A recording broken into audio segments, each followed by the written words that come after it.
The crystal wine glass felt cool against my palm as I gazed across the table at my wife's smile.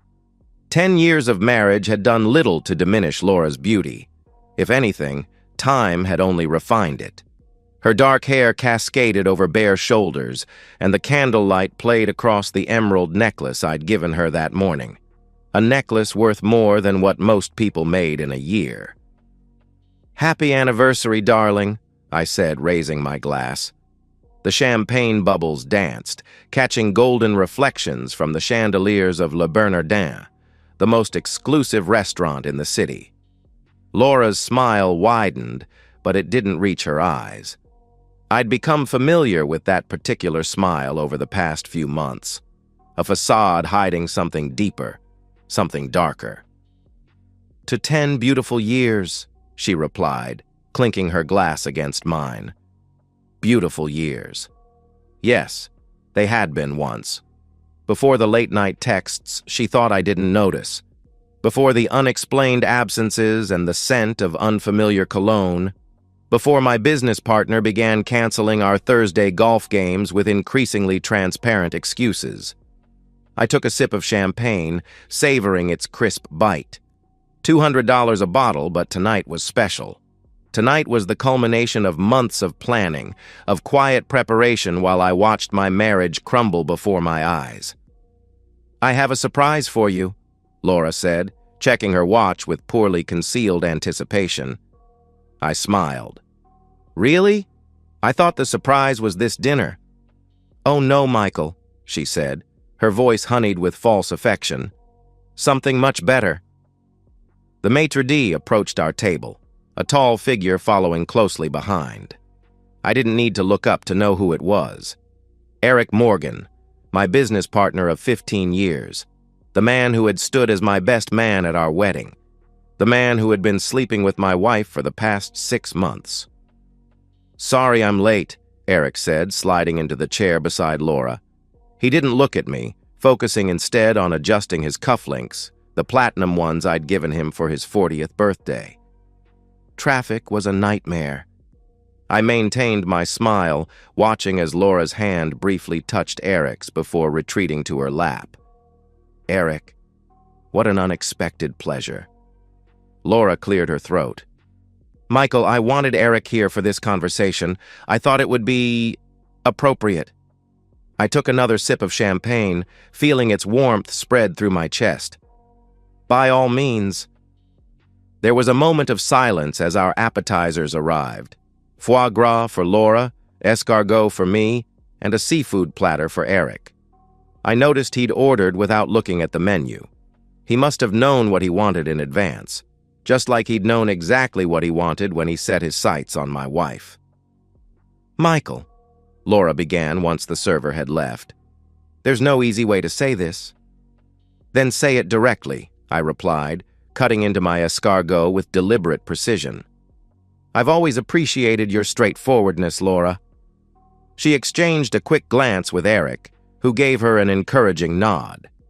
That small gesture told me everything I needed to know about their dynamic, about the conversations they must have had leading up to this moment. "I want a divorce," she said, her voice suddenly firm. "Eric and I have fallen in love." I set down my fork, dabbed my mouth with my napkin, and looked at her. Really looked at her. The woman I'd met 12 years ago at a charity gala, who had laughed at my terrible jokes and challenged my perspectives. The woman who had nursed me back to health after my car accident 5 years ago, who had once shared my dreams. "I see," was all I said.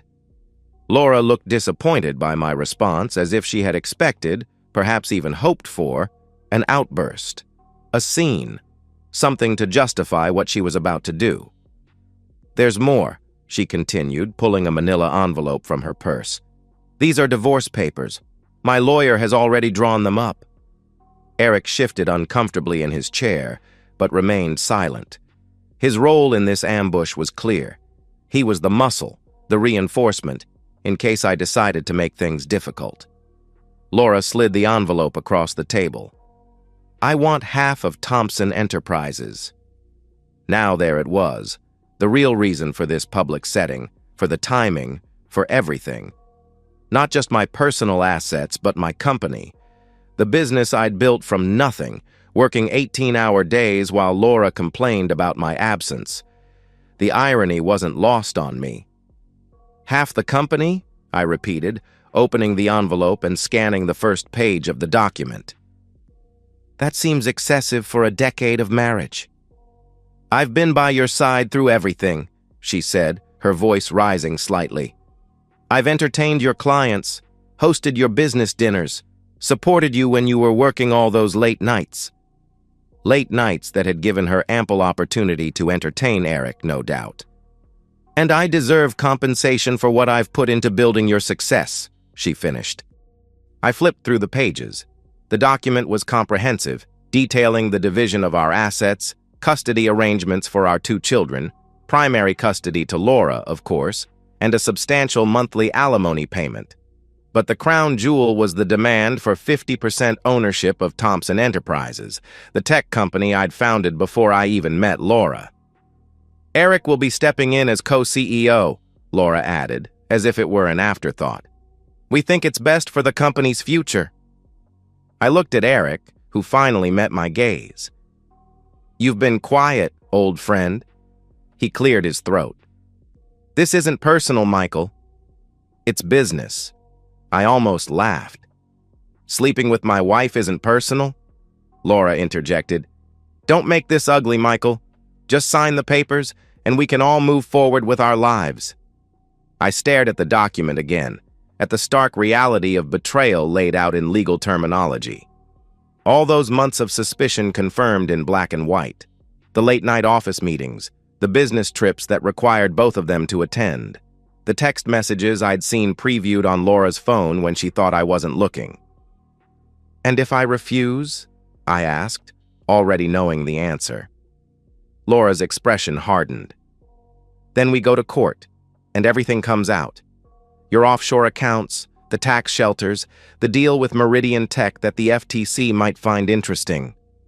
She leaned forward. "I've kept track of everything, Michael.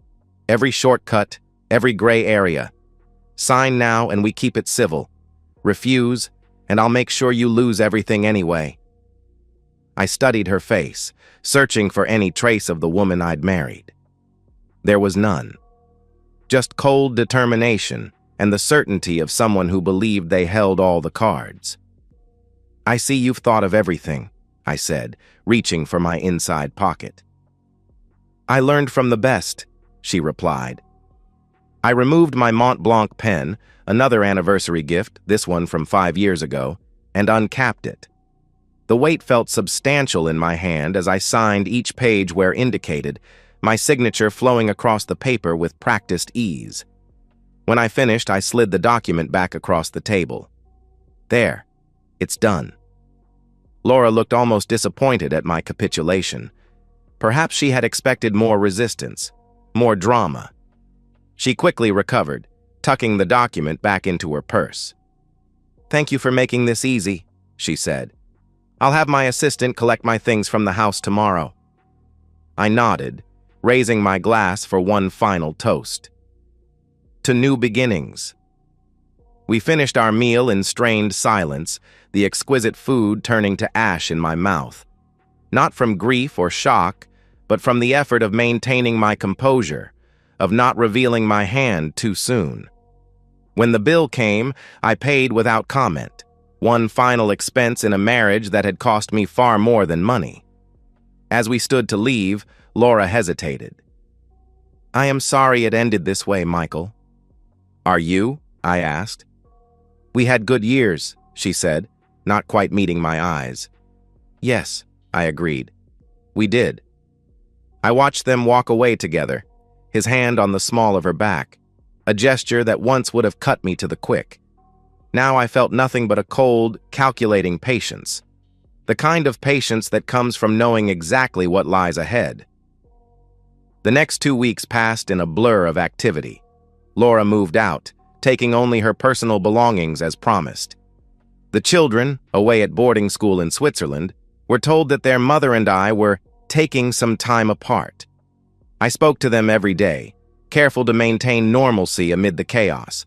On the surface, I appeared to be a man accepting his fate with quiet dignity. I went to the office, attended meetings, signed documents. If my employees noticed anything amiss, they were tactful enough not to mention it. Eric took a sudden vacation, presumably to avoid facing me in the hallways. Laura called once, asking why her access to the company accounts had not yet been granted.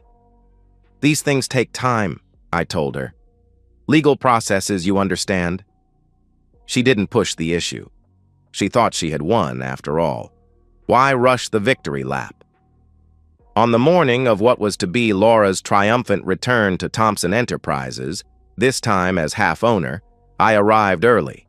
The corner office that had been mine for 15 years looked the same as always. The glass desk, the view of the city skyline, the photographs of my children on the credenza. I had removed the photo of Laura and me the day after our anniversary dinner.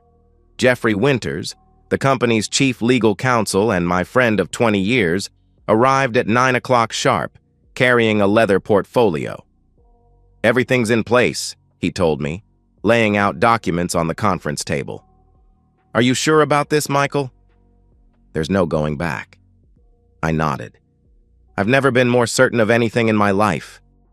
At 10 o'clock, my assistant announced Laura's arrival. She entered with the confidence of someone who owned the place, which, according to the divorce papers I had signed, she did. Or so she thought. Eric followed close behind, looking considerably less comfortable. His eyes darted around the office, taking in the familiar surroundings from a new perspective. "Good morning, Laura. Eric." I gestured to the seats across from me. "Please, sit down." Laura took her seat with a triumphant smile. "I've brought the signed divorce decree. Everything's official now." "Congratulations," I said, my voice neutral. "I've asked Jeffrey to join us to facilitate the transition." Jeffrey nodded, his expression professionally blank. He slid a folder across the table to Laura. "Mrs. Thompson, or should I say Ms. Harrington now, there are some documents you should review before we proceed." Laura frowned, opening the folder. "What's this? More paperwork? I thought everything was settled." "Not quite," I said. "There are a few details about the company that weren't covered in our divorce agreement." She began reading, her expression changing from confusion to disbelief to outrage as she turned each page. Eric leaned over her shoulder, his face paling as he absorbed the information. "This can't be legal," Laura finally sputtered, throwing the papers down. "The company is bankrupt? And in a trust for the children? What the hell is this, Michael?" I leaned back in my chair. "It's exactly what it looks like. Thompson Enterprises was transferred into an irrevocable trust for our children 3 weeks ago. The company you now half-own filed for Chapter 11 bankruptcy protection the following day." Eric stood up, his face flushed with anger. "You can't do this. The divorce agreement—" "The divorce agreement," I interrupted calmly, "grants Laura half of Thompson Enterprises as it existed at the time of signing, and at that time, it was a bankrupt shell company with no assets." Laura's eyes narrowed dangerously. "I'll take you to court. I'll expose everything." Jeffrey cleared his throat. "I wouldn't advise that, Ms. Harrington. If you turn to page 12 of your divorce agreement, you'll find a clause stating that any fraudulent claims against Thompson Enterprises or attempts to litigate based on false pretenses will result in a penalty of $5 million, payable directly to Mr. Thompson." "I never agreed to that," Laura exclaimed. "But you did," Jeffrey replied, pulling out another document, a copy of the divorce papers with Laura's signature clearly visible at the bottom of the page in question. "Right here." Laura grabbed the document, scanning it frantically. "This wasn't in the papers I had drawn up." "No," I agreed. "It was in the papers you signed. Did you really think I wouldn't have my own lawyer review the documents before signing them?" The realization of what had happened began to dawn on her face. The papers she had brought to the restaurant had been replaced with my own version, identical in every way except for the additional clauses hidden within the dense legal text. clauses she had never bothered to read before filing, confident in her victory. "You switched the papers," she whispered. "I protected myself," I corrected her. "Just as you tried to do." Eric sank back into his chair, his face ashen. "What about my position?" "Our agreement." "Your agreement with Laura means nothing," I said, turning to him. "You have no legal standing with this company. In fact, as of this morning, you no longer have any position here at all." I slid another document across the table. "This is notification of your termination, effective immediately. Security will escort you to your office to collect your personal belongings." Eric stared at the paper in disbelief. "You can't fire me. I'm a partner." "You were a partner," I corrected him. "Your partnership agreement included a morality clause. Section 8, paragraph 3, if you'd like to review it. Engaging in an affair with the CEO's wife constitutes a clear violation." Laura stood up, her hands shaking with rage. "This isn't over, Michael. I'll fight this." "You're welcome to try," I replied.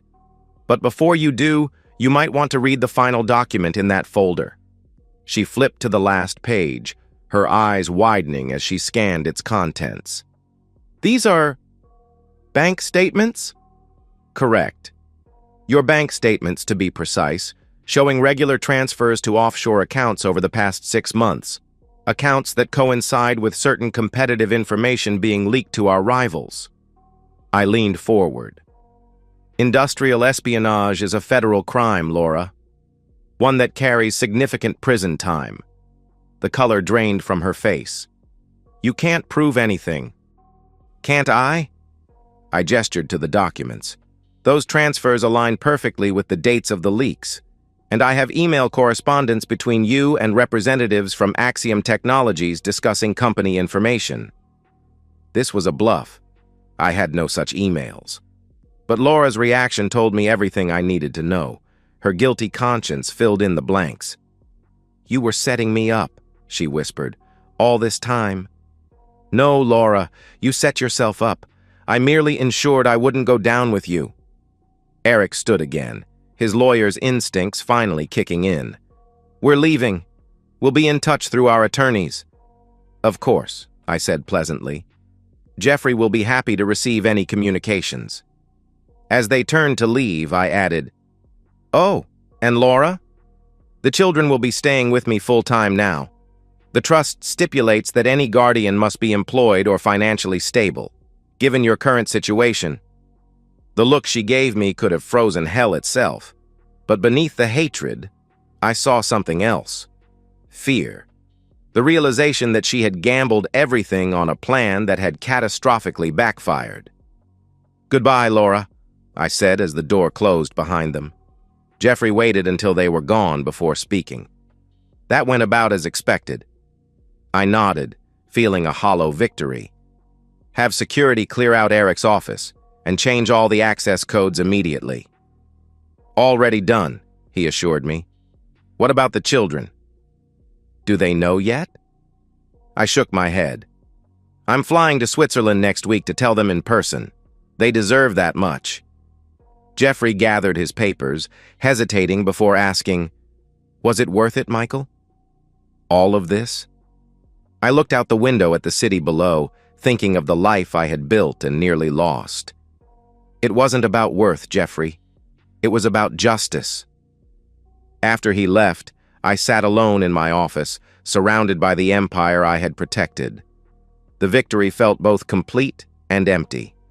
I had won, yes, but at the cost of discovering the true nature of the people I had trusted most, people I had loved. I picked up the phone and dialed a familiar number. "Dr. Sullivan's office," a voice answered. "This is Michael Thompson. I'd like to schedule an appointment for grief counseling." The receptionist paused. "I'm sorry for your loss, Mr. Thompson. When would you like to come in?" I looked at the empty chair where my wife had sat just minutes before. "As soon as possible." 6 months later, I stood in the doorway of our Swiss chalet, watching as Emma and James played in the snow. My 13-year-old daughter was attempting to teach her 10-year-old brother how to build the perfect snowman, their laughter carrying across the pristine white landscape. The divorce had been finalized without further incident. After consulting with her own lawyers, Laura had realized the futility of fighting my countermeasures. The evidence of her industrial espionage, which had indeed been real, though not as extensive as I had implied, was enough to ensure her cooperation. She had settled for a modest alimony payment and visitation rights with the children, rights she exercised irregularly at best. Last I heard, she was living in a small apartment in the city, working for a competing firm at a fraction of her expected salary. Eric had moved to the West Coast, his reputation in our industry effectively destroyed. The new Thompson Enterprises, legally restructured after emerging from strategic bankruptcy, was thriving. The trust ensured that my children's future was secure, while allowing me to continue running the company I had built. The betrayal had cost me, but not everything. My phone buzzed with a text message. Dr. Sullivan checking in after our last session. Remember what we discussed. Healing isn't linear. I smiled slightly, typing back, "One day at a time." Emma waved from the yard, her face flushed with cold and excitement. "Dad, come see our snowman!"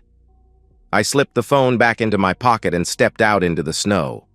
The bitter cold felt cleansing somehow, a reminder that even the harshest winters eventually give way to spring. "Coming, sweetheart," I called back, walking toward my children, the only true wealth I had ever possessed. As I helped them put the finishing touches on their lopsided snowman, I realized that Laura had been wrong about one fundamental thing. Success wasn't measured in company shares or corner offices. It was measured in moments like these, moments of genuine connection, of trust that remained unbroken. "What should we name him?" James asked, adjusting the carrot nose. "How about Phoenix?" I suggested. Emma looked thoughtful. "The bird that rises from the ashes?" I nodded, surprised by her knowledge. "Exactly. Sometimes the best things come after everything has burned away." She smiled, leaning against me in a spontaneous hug. "I like that, Dad." Over their heads, I gazed at the mountains in the distance, their peaks solid and unchanging against the clear blue sky. Like those mountains, I had weathered the storm, remaining standing when the clouds cleared. Not unscathed, certainly, but unbroken. And in the end, that was victory enough. My office in the rebuilt Thompson Tower felt different now, brighter somehow, though the furnishings remained largely the same. Perhaps it was the absence of secrets that lightened the atmosphere, or perhaps it was simply that I no longer carried the weight of suspicion and betrayal on my shoulders. Jeffrey knocked on the open door, entering with a tablet in hand. "The quarterly reports are in. We're up 17% from last year." I nodded, unsurprised. "The Nakamura deal came through then?" "Signed this morning. They were impressed with the new security protocols." He hesitated. "There's something else. Laura's requested a meeting." My hand paused over the document I'd been reviewing. "What for?" "She didn't say. Just that it was important." I considered refusing. There was nothing left to discuss between us, no loose ends that required tying up. The divorce was final, the custody arrangement settled. Yet curiosity, perhaps my greatest weakness, won out. "Schedule it for Thursday. Neutral territory, that cafe near the park." Jeffrey nodded. "Will do." He turned to leave, then paused. "Be careful, Michael. You've rebuilt everything so well." "I'm not worried," I assured him, though perhaps I should have been. Thursday arrived with unseasonable warmth, a hint of spring in the air despite the calendar still showing winter. I arrived at the cafe early, selecting a corner table with a view of both the door and the park beyond. Old habits die hard. Laura entered precisely on time, looking both familiar and strange. She had lost weight, and the designer clothes I had once funded had been replaced with more modest attire. But she carried herself with the same confidence, the same assurance that had first attracted me to her all those years ago. "Michael," she said, sliding into the seat across from me. "Thank you for agreeing to meet." "You said it was important," I replied, studying her face for clues. "I assume it concerns the children?" She shook her head. "No, they're fine. I spoke with Emma yesterday." A brief shadow crossed her face. "She seems happy." "She is," I confirmed. "They both are. Adjusting well to the new normal." Laura nodded, fidgeting with the paper napkin. This uncharacteristic nervousness piqued my interest. In all our years together, I had rarely seen Laura anything but composed. "I'm leaving the city," she finally said. "I've been offered a position in Toronto. Fresh start, away from everything." I nodded slowly. "Congratulations. Will this affect your visitation schedule?" "That's part of why I wanted to talk. I'm not going to contest the custody arrangement anymore. You were right. The children are better off with you." She looked up, meeting my eyes directly. "I've been selfish, Michael. For years. With them. With you." I remained silent, waiting for the other shoe to drop. Laura had never been one for sudden self-awareness or admission of fault. "I'm not asking for forgiveness," she continued. "What I did, what Eric and I did, was unforgivable. But I wanted you to know that I understand now. What I threw away—" "Why tell me this?" I asked, genuinely curious. "What difference does it make at this point?"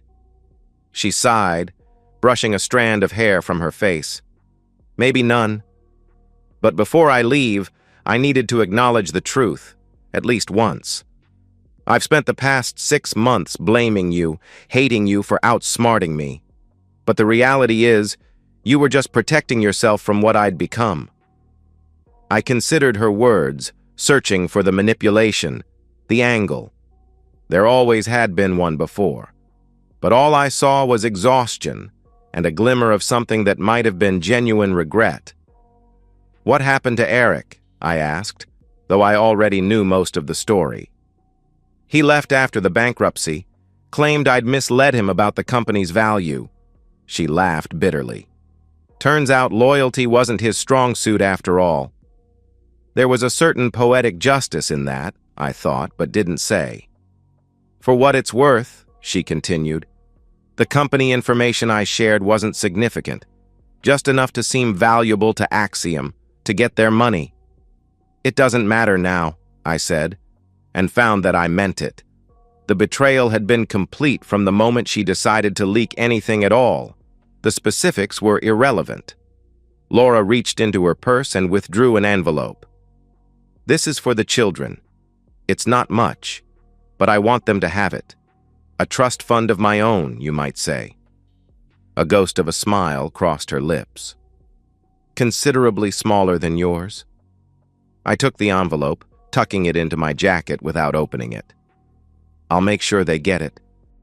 "And this," she added, sliding a small velvet box across the table. "The emerald necklace you gave me for our anniversary. It should go to Emma someday." I stared at the box, remembering the night I had given it to her, the false smiles and hollow words. "Keep it," I said. "Sell it for your fresh start." She shook her head. "I don't want anything that reminds me of what I destroyed, Michael. Please take it." After a moment's hesitation, I pocketed the box as well. "Is that all?" Laura seemed to deflate slightly, perhaps hoping for a different reaction. "Yes, that's all." I stood, laying enough cash on the table to cover both our untouched coffees. "Good luck in Toronto, Laura." She looked up at me, her eyes suddenly bright with unshed tears. "Do you think you'll ever be able to trust anyone again? After what I did?" The question caught me off guard, not because of its content, but because of its apparent sincerity. For a moment, I saw the woman I had fallen in love with, the woman who had once cared about my well-being, before ambition and greed had corroded her character. I trust my children, I said after a moment's consideration. I trust Jeffrey and a few others who stood by me. As for the rest, I shrugged. Time will tell. She nodded, accepting my answer. Goodbye, Michael. Goodbye, Laura. As I walked out of the cafe and into the bright afternoon, I felt a strange sense of closure. Not forgiveness. She had been right about that being impossible, but perhaps the beginning of moving beyond the bitterness that had driven me for so long. My phone rang as I reached my car. Emma's school, according to the caller ID. Mr. Thompson, this is Mrs. Winters from the academic committee. We wanted to let you know that Emma has been selected as a finalist for the National Science Competition. Her project on sustainable energy sources impressed the entire panel. I smiled, pride replacing the hollow feeling the meeting with Laura had left. That's wonderful news. When is the ceremony? Next month in Washington, D.C. Will you be able to attend? Absolutely, I said without hesitation. I wouldn't miss it for the world. After ending the call, I sat in my car for a moment, thinking about the future rather than the past. About Emma's bright mind and James's kind heart. About the company that would someday be theirs, secure and thriving. Laura had sought to take everything from me, yet in the end, she had taken nothing that truly mattered. The betrayal had changed me, certainly, hardened me in some ways, opened my eyes in others. But it hadn't broken me. I started the engine, turning toward home, my real home, not the empty mansion Laura and I had once shared, but the warm, chaotic apartment where my children and I had built a new life together. The emerald necklace sat heavy in my pocket, a reminder of what had been lost. But as I drove away from the cafe, I found myself thinking not of Laura's betrayal, but of Emma's eyes lighting up when she talked about her science project, of James's laughter as he built a lopsided snowman. Some losses, I realized, make room for greater gains. Some endings pave the way for better beginnings. And sometimes, the most complete revenge isn't about making others suffer, but about ensuring they can't prevent you from thriving. I took the long way home, enjoying the unexpected warmth of the winter afternoon, planning the trip to Washington in my mind, planning for a future that, despite everything, looked brighter than I could have imagined on that fateful anniversary night, a future that was mine, and mine alone, to shape. And so, we've reached the end of today's story. Was it what you expected, or did it take a twist you didn't see coming? I'm curious to hear your thoughts. Share them in the comments below, and let's get a conversation going. If this story kept you hooked, make sure to hit that like button. And if you're new here or just haven't subscribed yet, now's the perfect time to join our community. I bring you fresh, captivating stories every day, so click that subscribe button and turn on notifications so you never miss out. Thanks for watching, and I'll see you in the next one.